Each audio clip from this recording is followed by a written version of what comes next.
Vous vous posez encore des questions sur l'efficacité des régimes, restez avec moi dans ce 33e épisode de podcast. Je vais vous dévoiler la vérité sur les régimes. Bienvenue dans le podcast Mince alors, le podcast anti-régime, anti-yo-yo et frustration, le podcast qui éveille les consciences en sortant des dictats de la minceur. Mince alors est un espace dédié à toutes les femmes qui souhaitent mincir durablement. Je suis Amandine, diététicienne spécialisée en psychonutrition. Je vous accompagne à perdre du poids durablement en vous libérant des poids qui vous pèsent. Je vous guide afin de vivre en harmonie avec votre corps et votre alimentation. Les régimes sont de plus en plus décriés et c'est un mot qui est de moins en moins à la mode. Bien entendu, les grands industriels du régime l'ont bien compris et ils ne parlent plus de régime mais de rééquilibrage alimentaire. Et vous êtes aussi nombreuses souvent à me dire non, mais moi je ne suis pas au régime, je fais juste attention à mon alimentation ou je fais un rééquilibrage, je fais juste un rééquilibrage alimentaire, mais je suis pas au régime. Vraiment, le régime, c'est le mot qu'on ne veut plus entendre, on ne veut plus prononcer. Aujourd'hui, ce que je vous propose, c'est véritablement de voir ensemble ce que c'est qu'un régime, parce que vous allez voir que derrière le mot régime, et quand on pense ne pas faire un régime, il existe plein de régimes déguisés, de régimes cachés. Et en fait, on peut être au régime malgré soi, sans véritablement le savoir.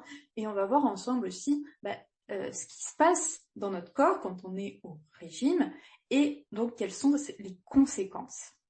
Alors, un régime, ça désigne toutes les stratégies pour perdre du poids ou pour maintenir un poids stable, mettant en jeu ce qu'on appelle la restriction cognitive. La restriction cognitive, c'est le contrôle mental de notre alimentation. C'est la mise en place de règles alimentaires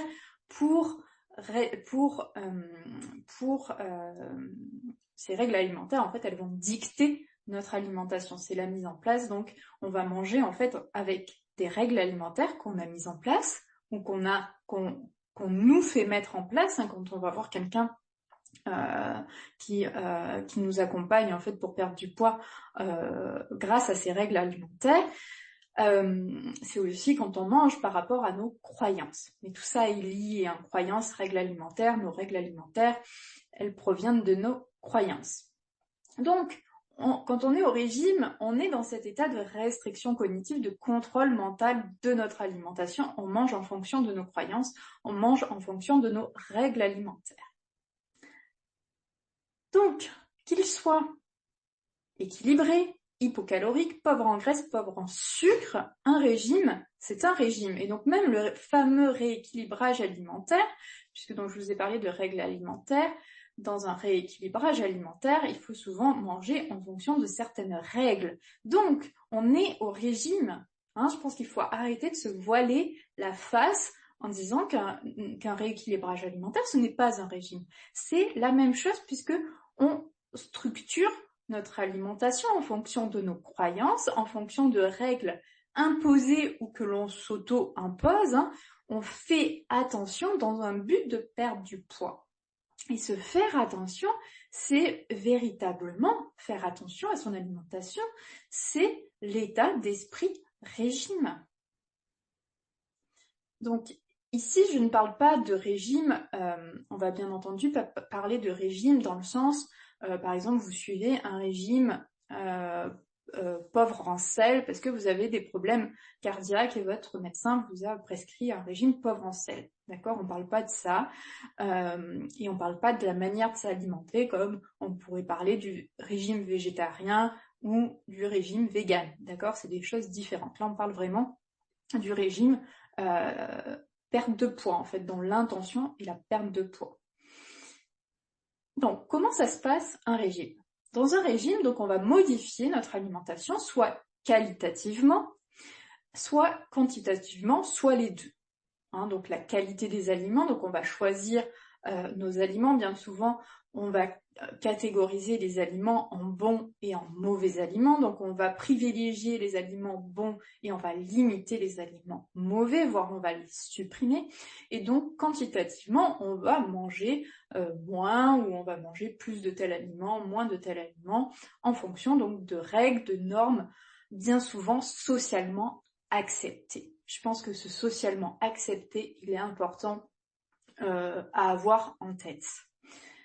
Hein. Il est plus socialement accepté quand on a une problématique de poids, il est plus socialement accepté de finir son repas par une salade de fruits. Par contre, si on finit son repas par une glace au chocolat, là on va nous regarder, on va nous dire non mais toi tu devrais pas, là t'es pas déjà assez grosse comme ça, hein.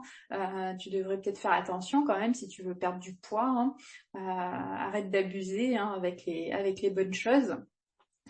Donc il y a quand même cet aspect social à prendre en compte. Donc dans un régime, en fait, on élabore notre alimentation à partir de représentations mentales sans écouter notre corps et ses besoins. Notre corps, il sait ce dont il a besoin. Mais quand on est dans cet état d'esprit régime, quand on est en restriction cognitive, on n'écoute pas les besoins de notre corps, puisqu'en fait, ce qui prévaut, c'est nos représentations mentales, c'est nos injonctions mentales, c'est nos règles mentalement établies. Donc dans un but de perdre du poids.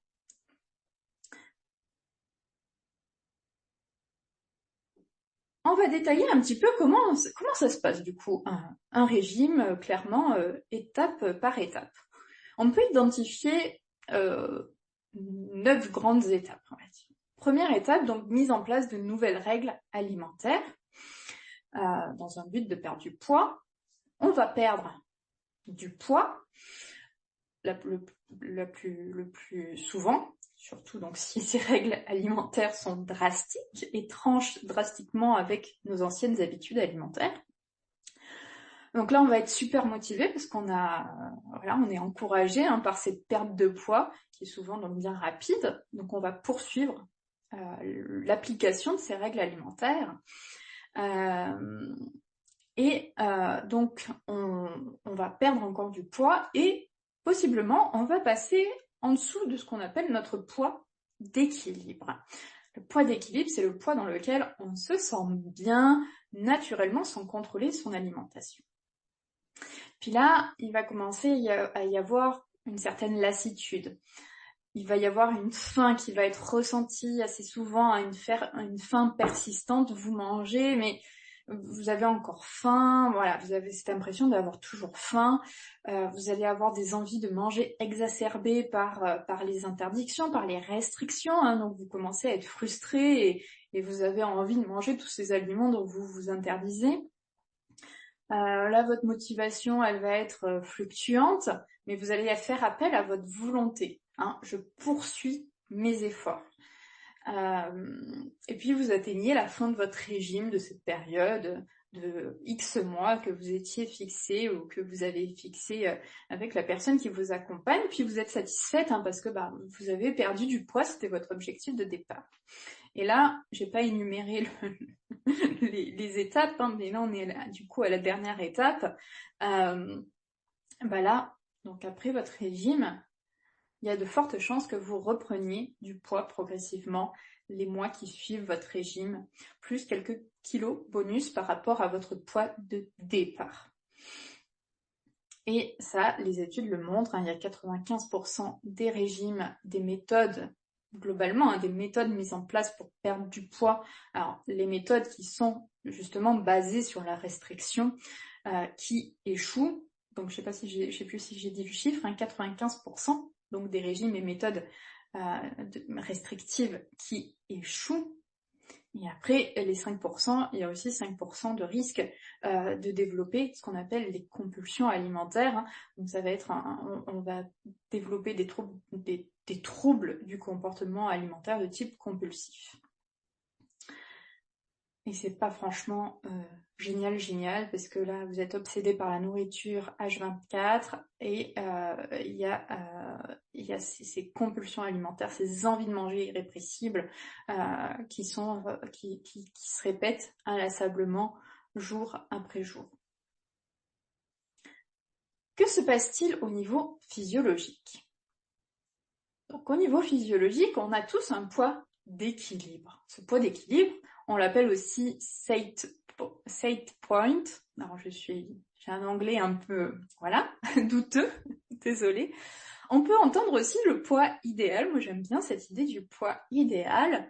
Mais donc, ce poids idéal, c'est le poids d'équilibre. C'est le poids que nous arrivons à maintenir naturellement en respectant nos sensations alimentaires. En gros, en mangeant à notre faim et en nous foutant la paix avec toutes nos règles alimentaires. Et il y a une chose qui nous permet de passer en dessous de ce poids d'équilibre, de ce poids idéal, c'est la restriction cognitive, c'est de manger, de se restreindre et de manger en fonction de règles alimentaires. Et cette restriction cognitive qui nous permet de passer en dessous de notre poids d'équilibre, on va passer en dessous de ce poids d'équilibre avec force, avec volonté. Donc il faut faire pour maintenir cette restriction cognitive. On va avoir besoin de force, on va avoir besoin de volonté pour appliquer toutes ces règles, toutes ces injonctions. Donc, qu'est-ce qui se passe dans nos cellules, dans notre physiologie? On a tous un capital de cellules graisseuses, plus ou moins en fonction des personnes. Ça, on ne choisit pas. Qu'est-ce qui se passe quand on prend du poids? Quand on prend du poids, il va y avoir au niveau de ces cellules graisseuses une hypertrophie et une hyperplasie. Alors, dans un premier temps, nos cellules graisseuses, elles vont se remplir. Elles ont une certaine taille, mais elles vont se remplir, elles vont grossir jusqu'à un certain point. Et après, quand elles ne pourront plus grossir, elles vont se multiplier. Donc hypertrophie, elles grossissent, elles se remplissent à leur maximum. Et ensuite, il y a une phase d'hyperplasie, c'est-à-dire qu'elles vont se multiplier. Vos cellules graisseuses, puisqu'il n'y a plus de place dans les entrepôts déjà en place, on va construire d'autres entrepôts pour stocker la graisse en surplus. Donc, les cellules graisseuses, elles vont se multiplier pour pouvoir donc se remplir. Alors, dans la prise de poids, il peut y avoir les deux phénomènes peuvent se produire en parallèle. Vos cellules graisseuses peuvent grossir et puis en même temps, en parallèle, elles peuvent se multiplier aussi. Et donc ça c'est ce qui se passe quand on prend du poids. Et quand on perd du poids, qu'est-ce qui se passe? Les cellules graisseuses, elles vont diminuer leur volume, mais par contre, le nombre, il reste identique. Donc, si votre corps, il a multiplié le nombre de cellules graisseuses, elles sont toujours là, elles vont pas disparaître. L'hyperplasie, elle est... l'hypertrophie, elle est réversible. Donc, quand vos cellules grossissent, le volume peut diminuer. Elles vont se vider.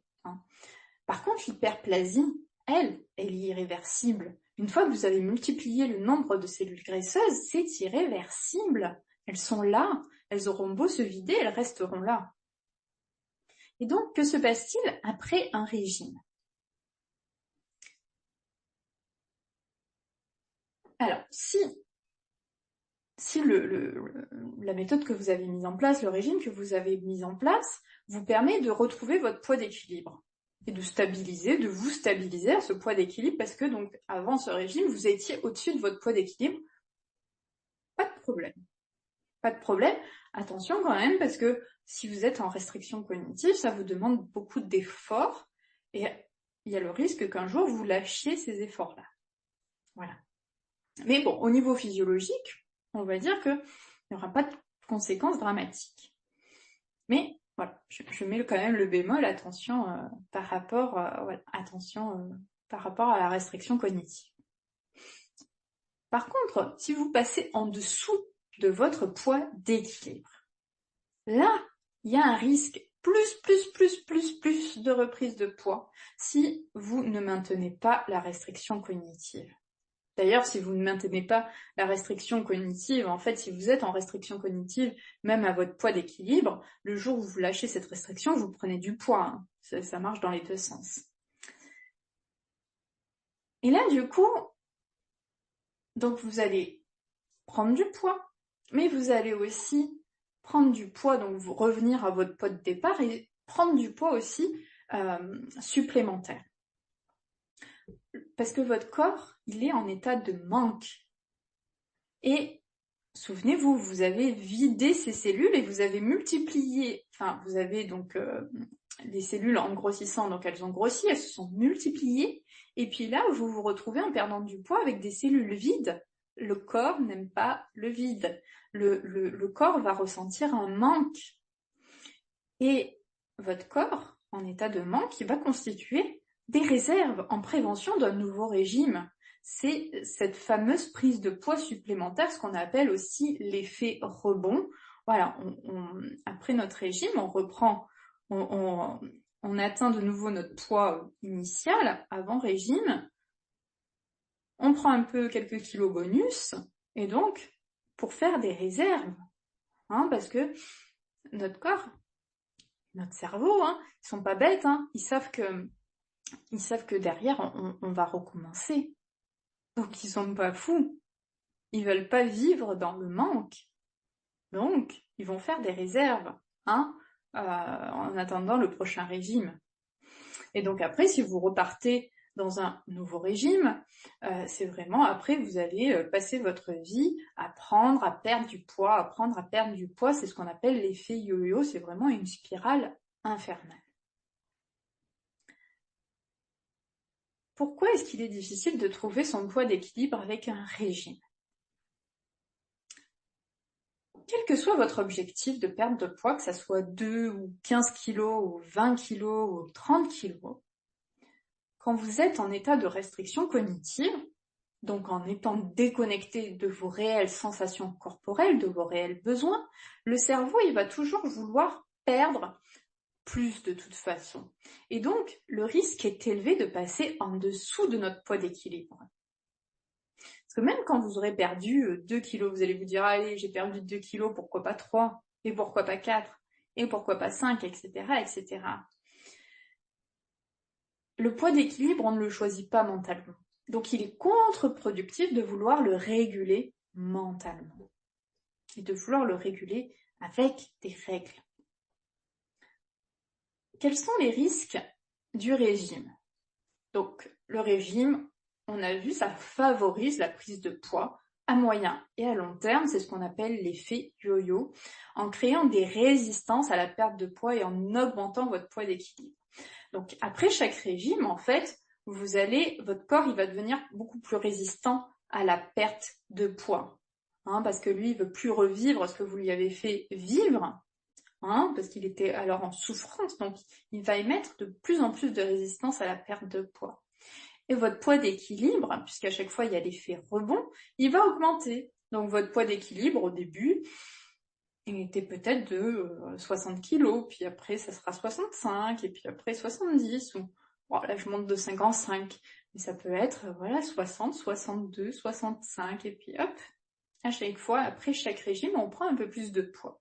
Et ça devient notre poids d'équilibre. Ça devient ce poids, si on passe en dessous, c'est très dur de le maintenir. Il y a de forts risques d'échec.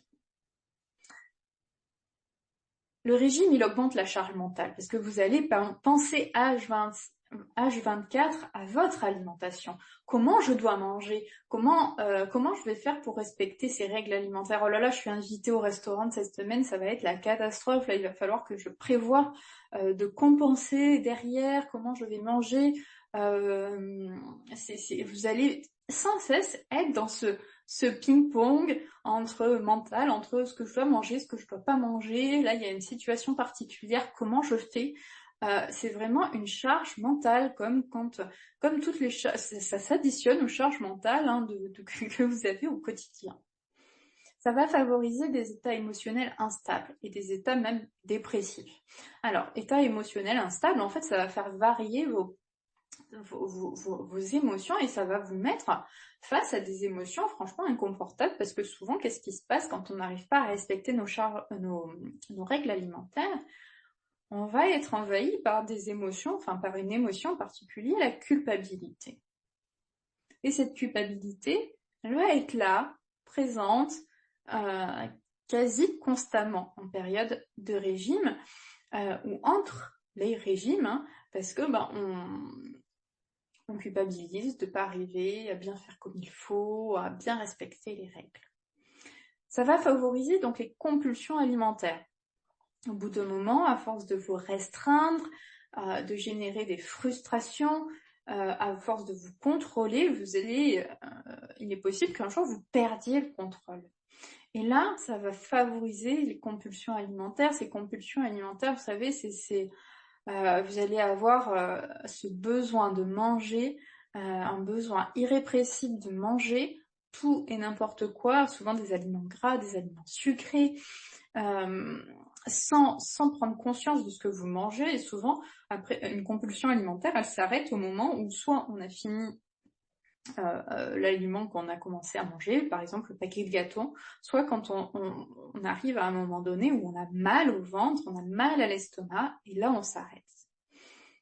Mais c'est trop tard au final, on a dépassé largement nos besoins. Et puis là, ça va générer de la culpabilité, ça va générer après même ça va renforcer en fait le contrôle mental de l'alimentation.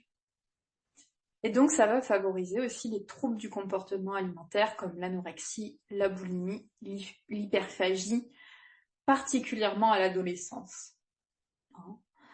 Ça peut être à tout moment de la vie, mais on est particulièrement sensible à l'adolescence. Donc l'approche du régime, c'est vraiment une approche qui est, qui est délétère et qui est aussi incomplète. Elle est très incomplète, c'est une solution en fait superficielle. Si vous voulez perdre du poids avec un régime, avec des règles alimentaires, c'est un peu comme si vous vouliez soigner, je sais pas moi, une fracture avec un petit pansement.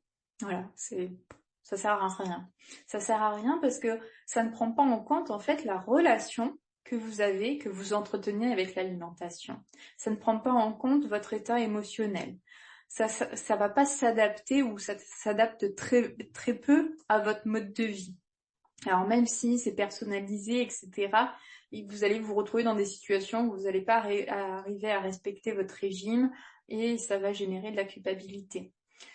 Et c'est une vision qui est peu évolutive, qui n'est pas évolutive, c'est une solution, c'est une vision figée, alors que l'être humain est un être d'évolution. Et moi, j'ai cette conviction que notre alimentation, elle évolue en fonction de notre évolution personnelle. Et que vouloir se mettre dans des règles alimentaires, c'est vouloir rester figé à un instant T, et c'est résister au changement. La prise de poids, c'est une problématique qui est complexe, qui est multifactorielle. Pourquoi vouloir appliquer une méthode unique, qui est le régime, qui ne prend pas en compte cette réalité, cette complexité de la prise de poids?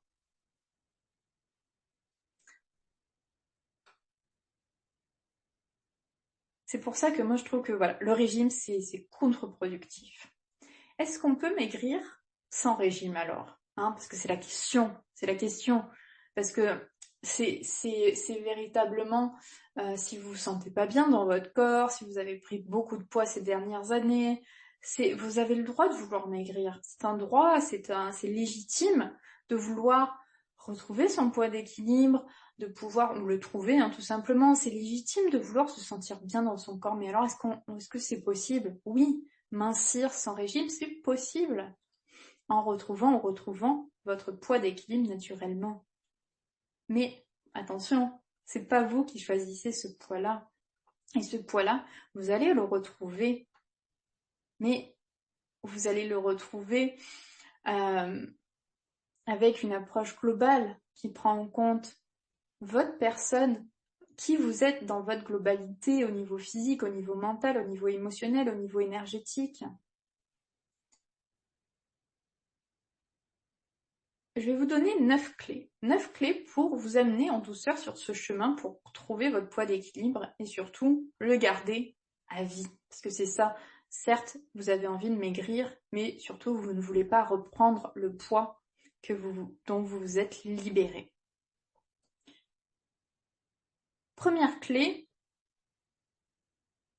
posez votre intention. Quelle est votre intention vis-à-vis de vous, de votre corps, de votre alimentation? Et soyez honnête avec vous-même.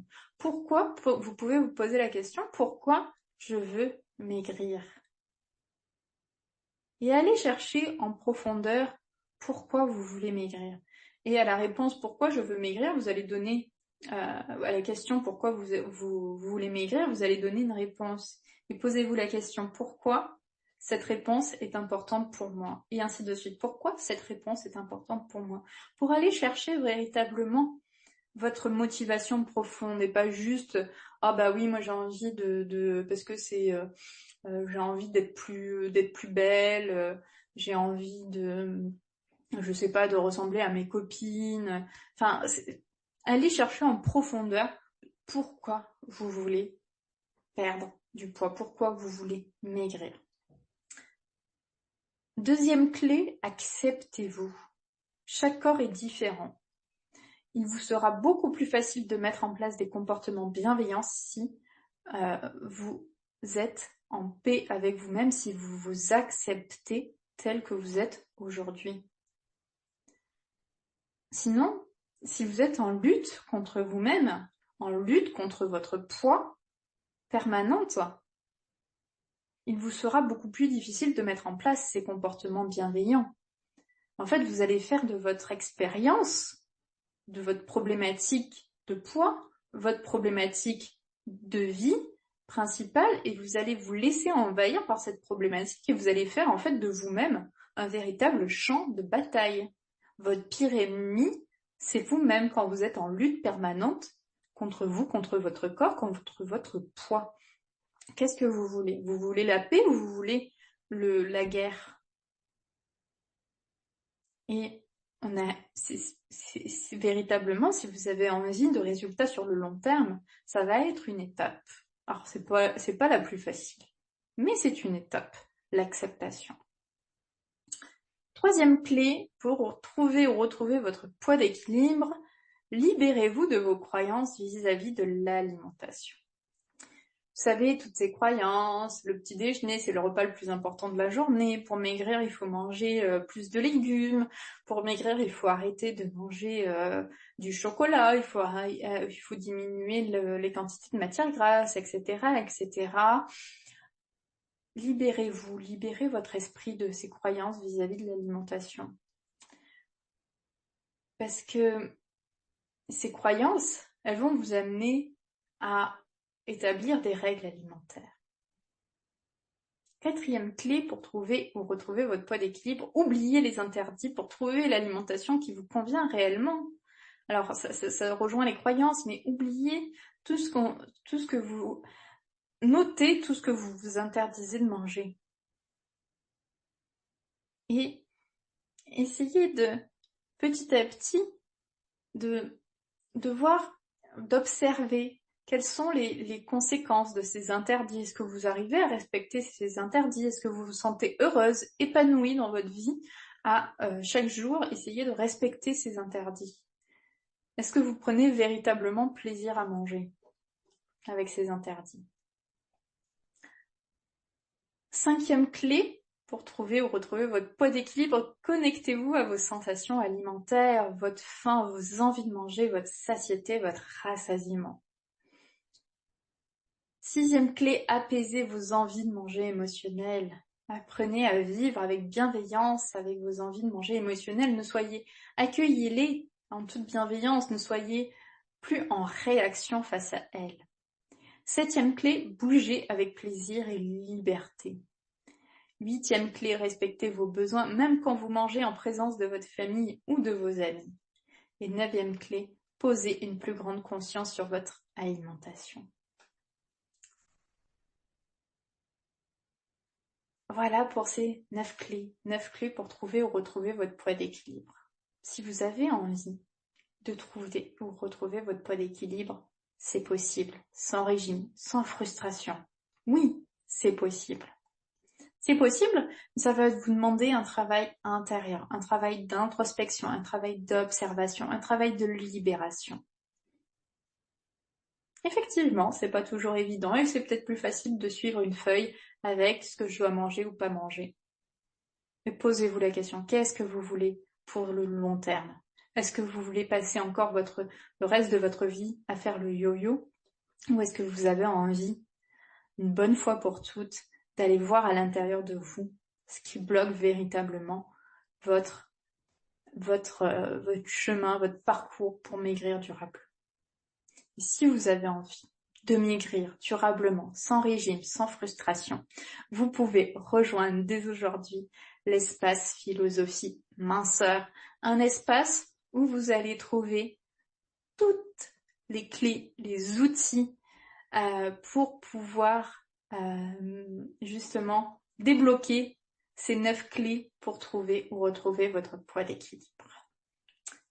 Si vous voulez en savoir plus sur l'espace philosophie minceur, je vous mets le lien dans la description de ce podcast. Merci pour votre écoute. Je vous retrouve dès la semaine prochaine pour un nouvel épisode de Mince alors. Pour ne rien rater, pensez à vous abonner à la chaîne. Si vous avez aimé ce podcast, likez et partagez-le aux personnes à qui ça pourrait faire du bien. Partagez-moi vos expériences et vos ressentis en commentaire. Je me ferai un plaisir de vous répondre. À très bientôt.